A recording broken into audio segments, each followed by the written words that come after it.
મકર સંક્રાંતિ વિશે આપણે આજે થોડુંક જાણીશું, જે તમને મદદરૂપ થશે. તો ચાલો શરૂ કરીએ. નંબર 1. મકર સંક્રાંતિ એ વિશેષ પર્વ છે જે વસંત ઋતુના આગમનને સૂચવે છે.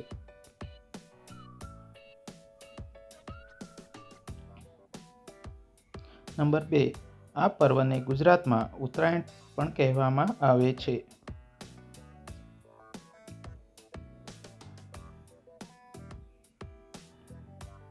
નંબર 3.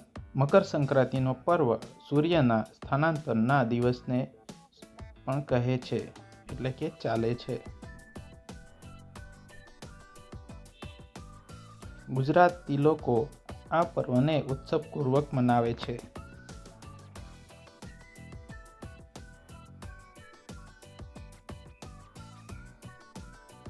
નંબર 5. ઉત્તરાયણ ઉત્સવમાં પતંગ ઉડાવવાનો એક વિશેષ રીત છે, એટલે કે પતંગ ઉડાવીને લોકો મનાવે છે ઉત્તરાયણ. નંબર 6. ખાતાકીય વસ્ત્ર, ખીલ, તાંદુરી, ગુડ, તાલ, તાંબરા જેવા ઉપહારો આપવામાં આવે છે. વિશેષ કર ઉત્તરાયણમાં લોકો ઉચ્ચારણ સાથે ઉષિત જાગ્રત કહે છે.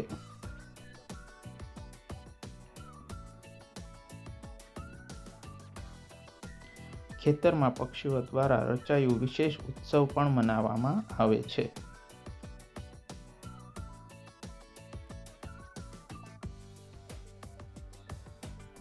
ગુજરાતીઓ સાધુ સંતો પણ આ પર્વને મહત્વપૂર્ણતાથી દ્રષ્ટિએ લેવામાં આવે છે.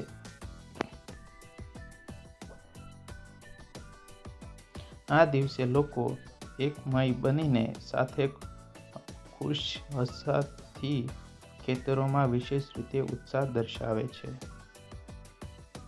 ધન્યવાદ.